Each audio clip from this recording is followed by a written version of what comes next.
Avant que la vidéo ne commence, je tiens à te signaler qu'une chaîne secondaire existe.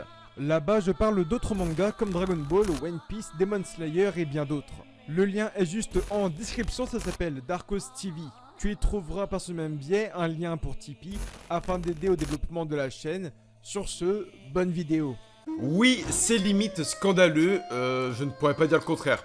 Ça fait maintenant plusieurs années que nous attendons ensemble la sortie de l'arc Mujina en animé pour Boruto, et maintenant qu'il est disponible, j'en parle pas, du moins avec 2 semaines de retard, donc oui, je suis complètement désolé pour ce gros retard. Cet énorme retard. J'ai déjà fait 2 vidéos sur le sujet avant que l'arc commence réellement, avec ce que je pensais, mes déductions, ce que je pouvais imaginer pour ce fameux arc. Et pour l'instant, tout ce que j'ai imaginé, ça ne se produit pas.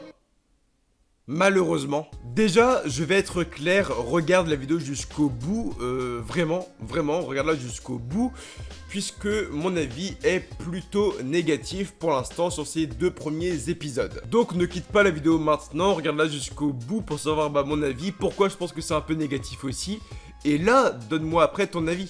Directement, en commentaire. Donc oui, tu l'as compris, l'épisode numéro 141 et 142 sont pour moi une belle surprise, mais avec énormément de déception.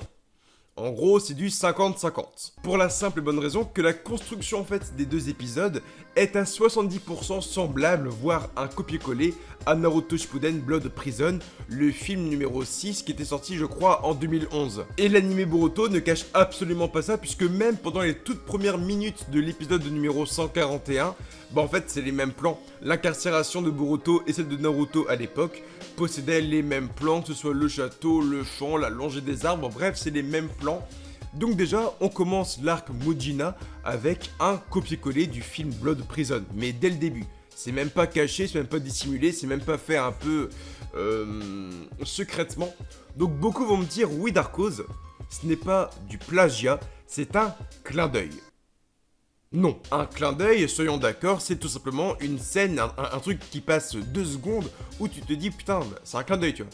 Un clin d'œil c'est rapide, c'est un truc qu'il faut voir, c'est très rapide. Et quand on le voit, on se dit putain, c'est donc un clin d'œil à telle scène ou tel manga. C'est très rapide. Quand on voit le finish de Urashiki, c'est un clin d'œil à Gohan, Cell, Vegeta et tout. Voilà. Bref, je suis d'accord pour dire que ça pourrait être un clin d'œil, mais il y en a tellement déjà rien que dans l'épisode numéro 141 que ce n'est limite pas en fait des clins d'œil. Du moins, c'est un mec qui a un toc au niveau de son œil, quoi. Il y en a beaucoup trop. Même la violence et les bagarres non-stop entre prisonniers, c'est une chose qui était énormément présente déjà dans le film Blood Prison. L'ambiance un peu sombre, un peu glauque, où chaque prisonnier se foutait sur la gueule un peu à n'importe quel moment, où il y avait toujours le gardien qui intervenait. Là, c'est pareil, encore une fois, dans l'anime Boruto. Maître Mujo, il ressemble quand même beaucoup à Maître Moui. Un peu trop même.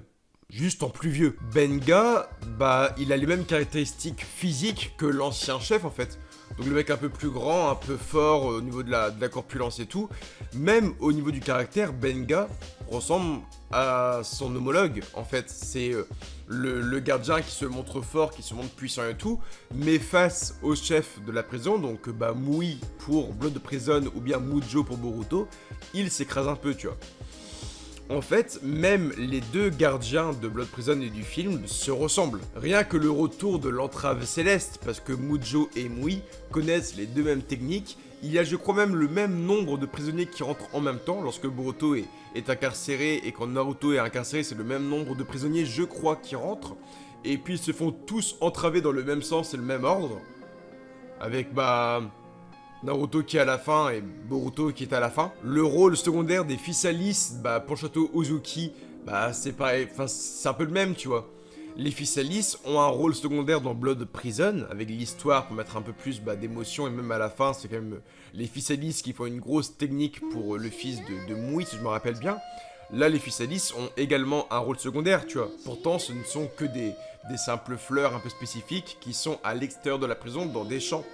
Le château Ozuki est bordé et couvert de champs de fils Alice, ils ne sont pas à l'intérieur du château Uzuki, mais pourtant ces fleurs ont une importance secondaire pour les prisonniers et pour Naruto et Boruto, pourtant ils sont que secondaires. Donc même les Physalis ont un rôle secondaire, comme dans le film Blood Prison. Par exemple, la visite que reçoit Tsukiyo dans sa cellule, c'est exactement les mêmes visites que recevait Naruto dans sa cellule. En plus, ce sont les mêmes cellules. Surtout que lorsque tu colles en fait un peu l'histoire, le background du château Uzuki et l'avancée des héros dedans, le fait que Tsukiyo soit enfermé dans cette fameuse cellule à ce moment précis, ça équivaut au même moment où Naruto est lui aussi enfermé dans la même cellule dans le film. Et pareil, Naruto reçoit une visite de quelqu'un d'inconnu par la fenêtre, et là Tsukiyo reçoit la visite de quelqu'un d'inconnu par une porte, tu vois. En fait, tout est collé. Et tu ne peux pas me mentir entre l'introduction de Château Uzuki, l'entrave céleste, Benga, Muzo, quand tu colles tous ces éléments, tu ne peux pas me dire « Ouais, mais c'est que des clins d'œil ». Bah non, c'est quasiment du copier-coller, vraiment. Enfin bref, sachez que je m'arrête là maintenant pour les points communs et les clins d'œil, parce que il y en a beaucoup en fait. Il y en a beaucoup et donc j'ai seulement donné la majorité, les plus connus d'entre eux, ceux que j'ai remarqué qui m'ont vraiment frappé à l'œil. Mais voilà, sachez que pour l'instant pour moi ce n'est pas non plus un truc incroyable, un truc qui va révolutionner Boruto. Parce qu'au final, j'en attendais mieux, j'en attendais vraiment mieux que ce soit déjà la jeune femme que Kakashi avait mis au pouvoir dans son roman qui n'est plus là, de ce qu'on peut voir, donc ça a encore été switché, encore été changé, ce qui est très spécifique encore une fois. Mais voilà, ce n'est pas original, ça ne révolutionne pas le château Uzuki ni rien, c'est juste un copier-coller.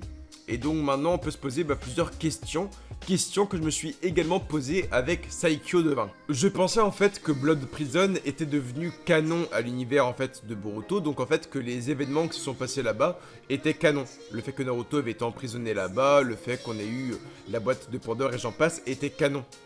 Je pensais que c'était ça de base. Ensuite, je me suis dit avec Saikyo, est-ce qu'ils veulent en fait canoniser le château Uzuki? Pas les événements qui se sont produits là-bas, mais bel et bien le château en lui-même, le château d'Uzuki, avec le fait qu'il y ait le clan qui maîtrise l'entrave céleste et j'en passe. Je pense que c'est ça en fait que veut faire aujourd'hui les studios Pierrot, ils veulent canoniser le château Uzuki, non pas les événements qui s'y sont produits en fait dans le passé parce qu'en fait ils n'existent pas, mais aujourd'hui on canonise le château Uzuki et toute la hiérarchie, tout l'arbre généalogique en fait de Muzo. Un peu donc à l'image du film Broly où on efface complètement l'image du Broly des années 90 et on réécrit l'histoire de Paragus et Broly en 2018. Là c'est un peu la même image pour moi en fait. On oublie complètement le film Blood Prison, mais par contre le château Uzuki va être réécrit, va être réinstallé pour Boruto dans le canon, comme Muzo, l'entrave céleste, et tout ce qui s'y déroule. Donc pour moi, et après c'est mon avis, peut-être qu'on apprendra ça à la fin avec un Naruto qui dira « En fait, je t'ai pas dit, peut-être que moi aussi j'étais incarcéré étant plus jeune », donc ce sera un peu what the fuck. Mais pour moi, je pense que là, aujourd'hui, dans l'épisode numéro 141 et 142, Naruto, dans le canon de l'œuvre Boruto, n'a jamais été incarcéré à Uzuki. C'est seulement dans les films qui sont à ce moment-là pas canon à l'animé. Bref, sachez qu'il manque juste à ce moment-là la boîte de Pandore et un enfant pour Mujo.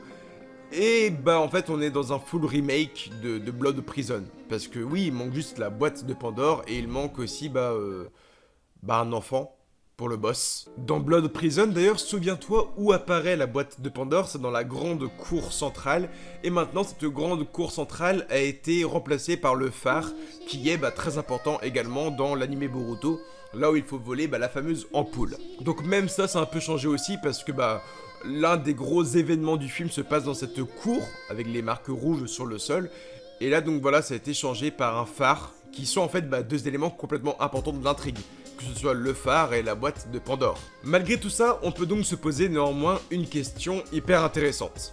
Même si le début de l'arc Mujina et le film Blood Prison se ressemblent énormément et sont limite des copier-coller l'un de l'autre, est-ce que l'anime Boruto fait au moins l'effort de proposer un truc d'intéressant et d'inédit? Chose qui n'est pas impossible, même au niveau de la qualité de l'animation.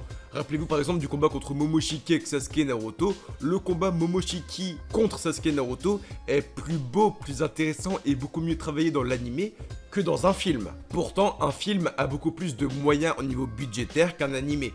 Pourtant, l'exploit s'est déjà réalisé, qu'un animé soit de meilleure qualité qu'un film. Et bah selon moi, la réponse est complètement non. En plus de copier dans l'intégralité des événements le film 6 Blood Prison, l'anime propose aucune nouveauté intéressante. Il y a selon moi beaucoup moins de tension, on est beaucoup moins en stress et même l'ambiance du pénitencier est beaucoup trop adoucie selon moi. C'est devenu en fait beaucoup trop enfantin, alors même c'est des palettes de couleurs très gris, très noires, très sombres, avec même une météo où il pleut très souvent, où il fait très gris, avec souvent de l'orage, des éclairs qui mettraient un peu plus de côté glauque. Alors oui, l'arc Mujina est plus glauque, plus sombre que les anciens arcs, mais j'aurais aimé que ce soit encore plus glauque que Blood Prison, qui était déjà, selon moi, très très sombre. Car sur les 11 films existants, le film Blood Prison m'a vraiment mis une sorte de tension. C'est un film qui me mettait pas bien, on n'aurait pas dit qu'on regardait du Naruto. Naruto et Boruto, c'est avant tout des palettes très colorées, c'est beaucoup d'humour, on rigole beaucoup, il y a vraiment des couleurs partout. Et Blood Prison amenait un renouveau, une ambiance glauque, sombre, malaisante, malsaine. Et bah là, en regardant Boruto, je n'ai pas ça. Alors oui, je vois que c'est plus sombre que les anciens épisodes, mais de là à dire que c'est beaucoup plus glauque, faut pas non plus abuser. Dans le film Blood Prison, Naruto est donc touché par l'entrave céleste pendant plus de 70% du film, voire 75% du film. On voit alors notre héros préféré, Naruto Uzumaki, évoluer dans un univers complètement inconnu pour lui, et ce, sans chakra. Et c'est ça qui met de la tension avant tout, c'est qu'on se dit, ok, Naruto est puissant, il a techniquement, et vu les événements qu'on a dans le film 6, il vient d'affronter Pain, du moins il a le mode Senin et tout, Naruto est extrêmement puissant. Il est déjà le plus puissant du village de Konoha, donc Naruto peut se défendre à Uzuki. Naruto peut casser des bouches, mais il a plus de chakra. Donc plus de Kagebunshin, plus de Rasengan, il a plus rien Naruto. C'est ça qui est effrayant, c'est qu'en fait Naruto est complètement à la merci de tout le monde et le petit prisonnier du coin pourrait très bien lui casser la bouche. Parce que Naruto n'est pas non plus un expert incroyable du taijutsu. Et pourtant, la seule chose qui peut sauver aujourd'hui Naruto dans cette prison, c'est le taijutsu. Alors oui, même s'il est doué en taijutsu après le combat contre Pain, il n'est pas non plus à la hauteur d'un Neji ou d'un Rock Lee. C'est ça que je veux dire. Du moins, Naruto, dès qu'il veut utiliser un jutsu, il se met complètement à brûler de l'intérieur et il risque de mourir à plusieurs reprises. D'ailleurs, chaque prisonnier qui sort vraiment de l'enceinte de la prison, eux, se mettent réellement à brûler et ils meurent calcinés. Et c'était complètement ouf de voir même un moment dans le film, on voit les prisonniers qui s'échappent et ils passent une zone et t'as un prisonnier qui commence à prendre feu et il hurle à la mort, t'entends des cris de douleur pendant au moins 2 minutes, le mec crie de fou, t'as des gardiens qui arrivent qui balancent des seaux d'eau, mais trop tard, le prisonnier est mort de l'entrave céleste. Il a voulu s'échapper, c'est impossible de s'échapper en fait du château Ozuki, donc il meurt de brûlures complètement atroces. C'était là, selon moi, toute la réussite du film Blood Prison, qui est mon film préféré sur les 11 de l'univers Naruto. Et tout ça, on le devait bel et bien à Masahiko Murata. Parce que oui, on évoluait dans un univers sombre, lugubre, glauque et tout ce que tu veux. Mais alors pourquoi dans Boruto c'est raté? Pourquoi dans l'anime Boruto on a complètement raté tout ça? Alors qu'on a le même château, les mêmes pouvoirs, on a l'entrave céleste. Mais alors pourquoi dans Boruto c'est raté? Parce qu'on a le château Ozuki, on a l'entrave céleste, on a le pénitencier, on a les gardiens, on a la même hiérarchie.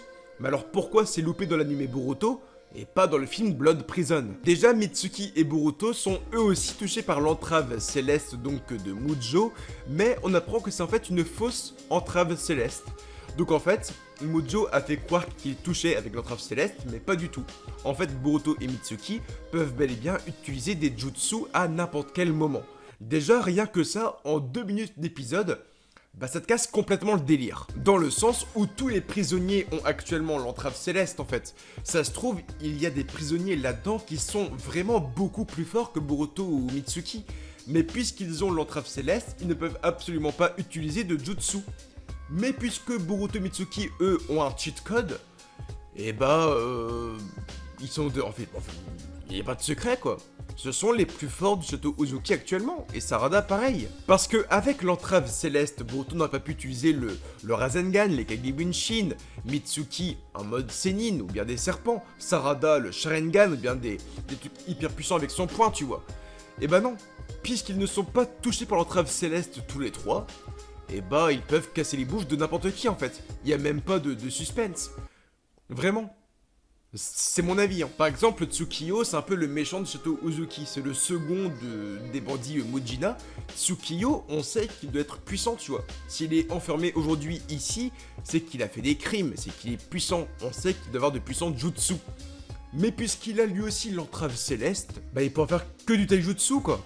Alors que Boruto pourra faire des Rasengan, des Kagebunshin, des Boruto Stream et plein de trucs stylés, tu vois. Donc déjà, rien que le fait qu'ils aient une fausse entrave céleste, bah ça casse complètement le délire. On apprend également que Mujo est une ancienne connaissance de Shikamaru. Je ne sais pas d'où, je n'ai absolument jamais entendu parler d'un Mujo, j'ai même checké internet voir si c'était moi qui avais oublié un truc, mais pas du tout.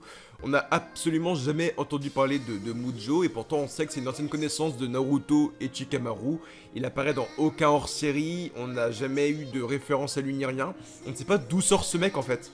De ça qu'on peut se dire que Mujo pourrait avoir un lien avec Mui, mais pas du tout. Mais pas du tout. Et donc bref, Mujo sait que des shinobi de Konoha sont dans l'enceinte. C'est pour ça qu'en fait Mujo, il est pour Mitsuki Boruto Sarada, tu vois. En fait Mujo, donc le chef du château Uzuki, est avec eux. C'est limite lui qui leur a demandé de venir au château Uzuki pour régler en fait le souci Mujina. Rien que ça met encore une fois beaucoup moins de tension. Parce que Mui est un mec qui collait Naruto. Dès que Naruto voulait s'échapper, bah Mui était là. Combien de fois Mui a cassé la gueule de Naruto en taijutsu dans la cour devant tout le monde? Parce que Mui était le boss, c'était un méchant pendant la grande partie du film, et Mui terrassait Naruto. C'est-à-dire que là, bah Mujo, il est avec Boruto, quoi, il est gentil, quoi. Ça met tellement moins de crédibilité. Car je le répète, le fait que Naruto soit touché en 2011 par l'entrave céleste faisait de lui une proie facile dans un univers qui lui était complètement inconnu. À n'importe quel moment du film, un prisonnier pouvait le démonter, car sans chakra, pas de jutsu, et sans jutsu, un ninja perd énormément de puissance. Et je ne te parle même pas de l'effet de l'entrave céleste dans l'anime Boruto, qui est elle aussi beaucoup moins grave en fait. Je te l'ai dit, dans le film, bah les mecs brûlent complètement et ils meurent de brûlures atroces, on retrouve des corps complètement calcinés, et bah dans l'anime Boruto, les mecs ont comme des brûlures d'estomac. Mais prends un Gaviscon mon frère hein. Je suis vraiment chiant sur tous les points possibles, mais même pour finir, le fait que Boruto soit accompagné de Mitsuki et Sarada, bah ça enlève de la tension. Tout simplement. Et en plus, Boruto, il sait qu'il est envoyé par Konoha, donc par son père et par Shikamaru. D'ailleurs, Naruto, le pire père ever. Hein. On est d'accord ou pas? On est d'accord que Naruto vient d'envoyer son fils en prison avec les pires bandits du monde ninja? Tranquille. Si la situation dégénère, le fils de Naruto, donc Boruto, sait que ses potes sont pas loin, tu vois. Si demain il y a un mec qui chope Boruto, qui le bloque contre un mur, qui l'emprisonne même quelque part, Boruto est sûr à 100% de deux choses. Déjà, il a des jutsu pour s'en sortir. Il a le Rasengan, les Kagebunshin et j'en passe. Il peut même faire une transposition, mais la petite bûche d'arbre et tout, toi-même tu sais. Mais Boruto sait aussi qu'à quelques mètres de lui, il y aura Sarada et Mitsuki qui pourront venir l'aider. Donc Boruto, bah, il avance dans une prison, mais en même temps, bah, il a pas trop de stress, quoi. Je reviens encore dessus, et ça peut être chiant, mais dans le film Blood Prison, Naruto avait l'entrave céleste, donc aucun jutsu, et en plus, bah, Naruto pensait avoir été trahi par son propre village, tu vois. Parce que Konoha, Tsunade et compagnie avaient dit « Naruto, tu as commis un crime, tu as voulu tuer le Raikage, donc on te fout en prison. » Ne cherche pas. Et Naruto dit non mais c'est pas moi, c'est quoi votre craquage, je n'ai absolument jamais voulu tuer le Raikage. Et Tsunade dit écoute, toutes les preuves sont contre toi, plusieurs choses t'ont filmé, plusieurs choses, personne t'ont dessiné et tout, on sait que c'est toi, bref tu vas à Ozuki. Et Naruto, il se sent trahi, tous ses potes lui ont tourné le dos, Shikamaru, Kakashi, Sakura, tout le monde ne peut rien faire. Naruto est envoyé à Ozuki en tant que traître, en tant que meurtrier, voulant tuer par ce même biais un Raikage. Et c'est ça qui est puissant. C'est que Naruto, à ce moment précis dans le film Blood Prison, tous ses amis lui ont tourné le dos, tout le monde pense que c'est un meurtrier, donc personne ne viendra sauver Naruto, et en plus il a pas de chakra. Et ça c'était puissant. C'est là que je te dis encore une fois que n'importe quel prisonnier pouvait lui casser la gueule, mais il était en fait dans la merde quoi. Parce qu'un prisonnier bloquait Naruto dans un coin. Il lui mettait des patates dans la gueule. Il pouvait faire ninjutsu. Et t'avais pas l'intention de te dire « Ouais mais là, Shikamaru il va intervenir ». Bah pas du tout. parce que Shikamaru faisait également partie des mecs qui avaient envoyé Naruto en prison dans le film, tu vois. Enfin bref, on va arrêter de parler maintenant de Blood Prison et de Boruto.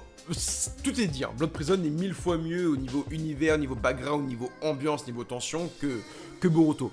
On va un peu parler donc des nouveautés de l'arc Mujina et ce qu'on y trouve. Parce que bah oui, c'est le petit point positif quand même, parce qu'il y a du positif là-dedans. Bah il y a les Mujina dans la prison, Ozuki, et ça met de la tension. Dans ces 2 premiers épisodes, on découvre avant tout 6 nouveaux personnages, 6 prisonniers. Tu as Kokuri et sa tête de fragile, parce qu'il n'y a pas d'autre mot. Kokuri a une tête de fragile, avec son putain de gros nez et ses lunettes trop cheloues. Il y a Arai, qui ressemble un peu, selon moi quand même, à Adrien dans Pokémon et l'aventure à Sinnoh. C'est mon avis. Kamata, qui a un peu une tête de souris, selon moi. C'est toujours mon avis. Kedama, qui pour l'instant se la joue un peu John Café dans la ligne verte, parce que le mec est toujours là, c'est la grosse montagne du muscle qui est dans son coin, et il parle à personne. Je suis fatigué, patron. Tsukio, qui est le numéro 2 tout simplement des Mujina, et qui veut tuer Kokuri avec sa vieille tronche de merde, et Doragu, qui est le chef des prisonniers, qui ressemble à rien. En résumé, ils ont tous une bonne grosse tête de bite. Ah mais en vrai, hein, ça fait très longtemps que les studios Pierrot nous avaient pas créé en fait des personnages avec si peu de charisme. Il y a Arai qui est stylé, mais alors tous les autres ils sont claqués au sol, comme dirait Mr. V. Ils sont nuls, ils ont aucun charisme, ils ont aucun style, mais vraiment. Mais dans le fond, et si ce n'était pas fait exprès? Et si c'était pas fait exprès que tous ces personnages aient en fait des têtes de bite? Et donc pour ça, on va parler un peu de Shoujoji, donc dans le manga Boruto, qui est le chef suprême, le leader suprême des Mujina. Et pour ça, attention un peu au spoiler, parce qu'en fait je vais parler en fait du gros leader des Mujina qu'on a vu dans le manga Boruto, mais que tu n'as pas encore vu dans l'anime Boruto. Par maintenant, la caractéristique donc de Shoujoji était en fait de prendre l'apparence d'autres personnes, et de personnes qu'il avait préalablement tuées avant. Par ce biais, Shoujoji évolue dans un monde où personne ne connaît son visage, son vrai prénom, son apparence, son odeur, sa taille, son poids, on ne sait pas à quoi il ressemble. Il y a un leader suprême, mais personne n'a vraiment vu son visage, parce que ce mec prend toujours l'apparence de quelqu'un d'autre. Cette fameuse technique est donc le clonage de cadavres qu'utilisait aussi Orochimaru au début donc de Naruto avec la forêt de la mort par exemple. Est-ce que tu te rappelles de tout ça en fait, des nombreuses apparences que prenait Orochimaru à l'époque dans Naruto? Orochimaru avait toujours un visage complètement différent. Et c'était le clonage de la nécromancie. Donc il est également possible que Tsukio, bras droit donc de Shoujoji, utilise également la même technique. Donc on croit en fait que ce mec a une tête de bite, parce que Tsukio a lui aussi une tête de bite, on va pas se mentir. Et il est possible qu'en fait il ait une technique aussi de nécromancie, et qu'on voit sa véritable apparence bientôt. Ce serait tellement classe, mais vraiment. Du moins j'espère, hein. Sinon ils ont toutes et tous des têtes de bite, on ne pourra complètement rien y faire. Ça arrive. Et donc vous me connaissez, j'ai également eu l'idée en fait de traduire tous les prénoms, les noms de famille des personnages qu'on rencontre aujourd'hui en prison, pour en savoir un peu plus sur eux. C'est parti! Kokuri est également appelée la carpe noire. Kokuri veut dire carpe noire, et donc la carpe noire c'est une carpe noire, un poisson noir qui est énormément connu au Japon, parce qu'il est énormément recherché dans le Japon pour son prix, et pour sa chair, pour sa qualité. Et donc il y a un petit lien avec Kokuri. Kokuri qui a volé en fait l'une des grandes richesses des Mujina, et donc Kokuri est énormément recherché, comme la carpe noire au Japon. Arai, ça veut dire lavage. Pas compris. Mais non, je pense avoir une petite théorie sur Arai, parce que Arai est en fait le méchant, selon moi, le petit traître, mais ça on l'avait déjà deviné il y a bien longtemps. Du moins je l'avais deviné semaine dernière, mais j'ai pas eu le temps de faire la vidéo, donc j'étais complètement à la bourre et tout. Mais pour moi, Arai est le gros traître, le petit FDP, la petite kata de la prison. Peut-être que Arai, donc qui veut dire lavage, est également le fait de laver son identité en fait. C'est que Arai est en fait, selon moi, l'agent double. Un peu comme l'agent double qu'il y avait également en fait dans Blood Prison, rappelle-toi. dans Blood Prison, il y avait également un personnage qui se la jouait double. Il était pour Mui, mais également pour Naruto Uzumaki. Et même aujourd'hui, je ne sais même pas si ce mec était gentil ou méchant, tu vois. Parce qu'il se bat contre Mui, il se bat contre Naruto, il donne des mauvaises infos, des bonnes infos. Ce mec était un agent double dans la prison. Et je pense que Arai a également volé ce rôle-là, parce que Arai aide Boruto, mais en même temps, il veut tuer Kokuri.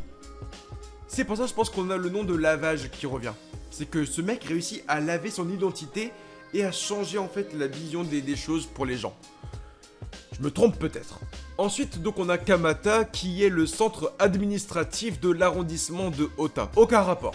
Ah, j'ai tout essayé. J'ai découpé kanji par kanji, j'ai fait telle lettre avec telle lettre, telle syllabe par syllabe. Je ne sais pas. Je ne peux pas t'expliquer, donc Kamata, bah c'est un centre administratif quoi. Kedama, ça veut dire Air Ball, donc la boule de poil. Est-ce qu'il a des jutsu spécifiques, des jutsu qui pourraient être là pour des boules de poil? C'est fortement possible, parce que Kedama a les cheveux déjà assez longs, qu'il s'attache très souvent, et il ne parle pas. Peut-être qu'il a des boules de poil, peut-être qu'il va un jour nous balancer des Air Ball no Jutsu. C'est tellement possible. Tsukiyo donc veut dire la nuit au clair de lune. Je sais pas. Par contre, quand il est en prison, Tsukiyo, il fait ah là là, c'est donc la nuit au clair de lune. Il fait voilà, Tsukiyo dans un truc du genre. Et Dorago qui veut dire le tapis de terre. Exactement. Donc sûrement un expert en d'automne. On apprend également que Mujo est énormément donc malade, tout simplement. Il prend beaucoup de cachets et tout. Et son bras droit, donc le gardien, remarque ces fameux petits cachets. Donc il est possible que le gardien de la prison prenne les cachets de Mujo pour que Mujo n'ait plus ses cachets et qu'il meure. C'est ma théorie. Ouais. Tout simplement parce que Benga n'aime pas Mujo et que Benga veut prendre la place de Mujo à la tête du château de Uzuki et donc du pénitencier. Donc il est possible que Benga un jour vole les cachets de Mujo pour que Mujo n'ait plus son traitement et que Mujo crève sa mère. Avez-vous remarqué qu'à 5 minutes 43 du deuxième épisode, donc l'épisode d'aujourd'hui, le 142, eh ben il y avait Sarada Hokage dans un cadre. Non, je rigole, c'est complètement faux. Mais du moins, il y a une femme qui a la même coupe de cheveux qu'elle, qui a également des lunettes et un long manteau blanc, un peu semblable à celui des Hokage, donc semblable à Naruto Uzumaki, qui apparaît dans un cadre. C'est très très flou, on voit très très peu les choses, mais la ressemblance de cette femme avec Sarada est assez frappante. Est-ce que c'est un petit foreshadowing? Est-ce qu'on nous a teasé une Sarada Hokage? Je pense pas. Ou bien c'est un petit délire que j'ai eu encore une fois qui a complètement parti en couille. Bref, les épisodes sont cool, mais selon moi, bah, ça ressemble quand même beaucoup trop à Blood Prison. Il faut qu'ils prennent en fait un chemin où il faut pas qu'ils hésitent, ils prennent le chemin inattendu, ils prennent des risques en fait. Là, ça ressemble beaucoup trop encore une fois à Blood Prison, c'est ma déception pour l'instant, carrément. Donc on verra. L'épisode 142 avait également de très très beaux dessins. On se rapprochait même, je trouve, d'un style à la Ikemoto. Alors, Ikemoto est énormément critiqué pour son style de dessin, mais Ikemoto est doué pour faire également des personnages en ce moment qui paraissent très adultes. Je vais te montrer quelques dessins. Une couverture par exemple de Mitsuki lors du chapitre du mois dernier. Mitsuki faisait très très adulte sur cette cover avec Sarada. Et bah j'ai eu l'impression de voir encore une fois un Mitsuki un peu plus âgé. Parce qu'au début de Boruto, Boruto il a 12 ans. Là normalement Boruto est censé avoir 13-14 ans, Mitsuki pareil. Et là j'ai eu l'impression de voir en fait un Mitsuki fidèle au dessin de Ikemoto. Et ça m'a fait énormément plaisir, pareil Boruto me paraît de plus en plus grand aussi. Et donc c'est cool. Bref, like, commente, abonne-toi à Facebook, Twitter, Instagram et Snapchat. Va sur Tipeee aussi, ça peut être très très cool. Et Studio Pierrot, prenez des risques, hein. Il faut pas hésiter, allez-y, vous n'avez en fait rien à perdre directement. Donc, je vous aime fort et date basso.